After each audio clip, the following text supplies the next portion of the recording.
High court کے باہر جھگڑا کیس، ایمان مزاری اور ہادی علی چٹھا کو گرفتار کر لیا گیا۔ ایمان مزاری اور ہادی علی کو سرینا ہوٹل کے باہر انڈر پاس کے قریب پولیس نے گرفتار کیا۔ دونوں ہائی کورٹ بار عہدیداران اور وکلاء کے ہمراہ ڈسٹرکٹ کورٹس جا رہے تھے۔ گرفتاری کے وقت پولیس نے کوریج کرنے والے صحافیوں سے موبائل چھین لیے۔ مذکورہ مقدمے میں گزشتہ روز انسداد دہشت گردی عدالت نے عدم پیشی پر دونوں کی ضمانت کی درخواستیں خارج کی تھی۔ دونوں نے ضمانت قبل از گرفتاری کی درخواستیں دائر کر رکھی تھیں۔ صدر اسلام آباد high court bar Wajid Ali Gilani نے وکلاء کو ویڈیو پیغام میں وکلاء کو وومن پولیس اسٹیشن پہنچنے کا کہا گیا ہے۔ واجد علی گیلانی نے کہا کہ مجھ پر اور سیکرٹری بار پر تشدد کیا گیا۔ ہم پر تشدد کر کے گاڑی کے شیشے توڑ کر ایمان اور ہادی کو گرفتار کیا۔ بار ایسوسی ایشن نے ایڈوکیٹ ایمان مزاری اور ہادی علی چٹھا کی گرفتاری پر اظہار تشویش کرتے ہوئے کہا کہ اسلام آباد ہائی کورٹ اور ماتحت عدالتوں میں آج کام معطل رہے گا۔ سانحہ گل پلازہ، ملبے سے لاشیں نہیں صرف ہڈیاں مل رہی ہیں، senior fire officer Zafar Khan نے میڈیا سے گفتگو میں کہا کہ گل پلازہ تہہ خانے میں ایک بار پھر آگ بھڑک اٹھی جسے بجھا دیا گیا ہے۔ انہوں نے کہا کہ عمارت کی چھت سے ڈیزل ٹینک نہیں اتارا گیا تھا، ڈیزل ٹینک اتارنے کے دوران اس میں آگ لگی جسے بجھا دیا گیا۔ ظفر خان نے کہا کہ عمارت کا اسٹرکچر کمزور ہو گیا ہے، اب صرف سرچنگ کا عمل رہ گیا ہے۔ ڈپٹی کمشنر ساؤتھ جاوید نبی کھوسو نے گل پلازہ کے باہر میڈیا سے گفتگو میں کہا کہ سرچ آپریشن آخری مراحل میں ہے۔ دوسری جانب پولیس سرجن ڈاکٹر سمیہ سید نے گفتگو میں کہا 67 لاشوں کا پوسٹ مارٹم مکمل کر لیا گیا ہے، اب تک 16 لاشوں کی شناخت ہو گئی ہے، ملنے والی 6 لاشیں قابل شناخت تھیں۔ ڈاکٹر کے مطابق 8 لاشوں کی شناخت ڈی این اے سے ممکن ہوئی، 1 لاش کی شناخت قومی شناختی کارڈ سے ہوئی تھی، جبکہ 1 لاش کی شناخت گلے میں پہنے لاکٹ سے کی گئی۔ ان کا کہنا تھا کہ آپریشن آج مکمل ہو جائے گا۔ ایس بی سی اے کی نگرانی میں کام ہو رہا ہے، کوشش ہے کہ جلد از جلد مکمل کر لیں۔ پنجاب حکومت کا اپنی چھت اپنا گھر پروگرام کو مزید توسیع دینے کا فیصلہ۔ وزیر اعلیٰ مریم نواز شریف نے پنجاب کو ایک سنہرا تحفہ دیتے ہوئے صدیوں پرانی روایت جوائنٹ فیملی سسٹم کو برقرار رکھنے اور سماجی ترقی و ہم آہنگی کے فروغ کے لیے ایک انقلابی پیکج تیار کیا ہے۔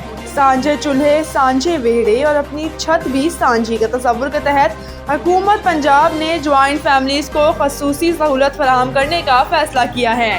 مریم نواز نے انقلابی پروگرام اپنی چھت اپنا گھر کے دائرہ کار وسیع کرتے ہوئے اسے جوائنٹ فیملیز تک بڑھا دیا ہے، جس کے تحت پنجاب کی جوائنٹ فیملیز کو اپنے گھروں کی توسیع کے لیے بلا سود اور بالکل آسان اقساط پر قرض فراہم کیا جائے گا۔ وزیر اعلیٰ پنجاب نے گھروں کی توسیع کے لیے بلا سود قرضوں کے اجرا کی منظوری بھی دے دی ہے۔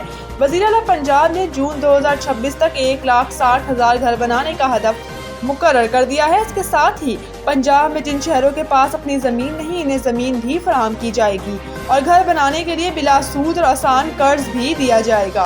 مریم نواز نے اپنی زمین اپنا گھر کے تحت 1534 پلاٹوں کی الاٹمنٹ کی منظوری دے دی ہے۔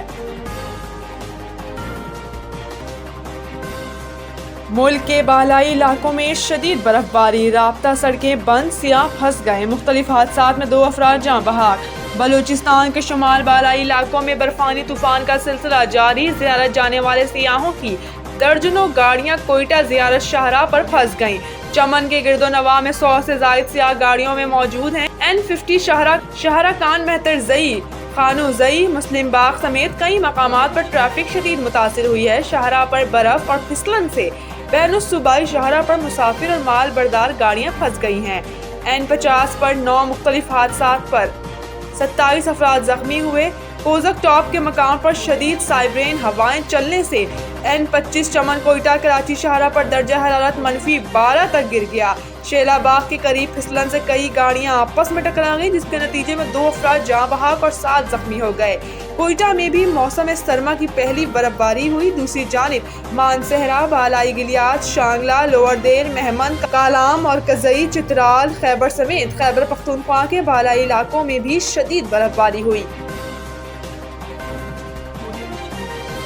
T20 ورلڈ کپ میں شرکت نہ کرنے پر بنگلہ دیش کو مالی طور پر کتنا نقصان ہوگا؟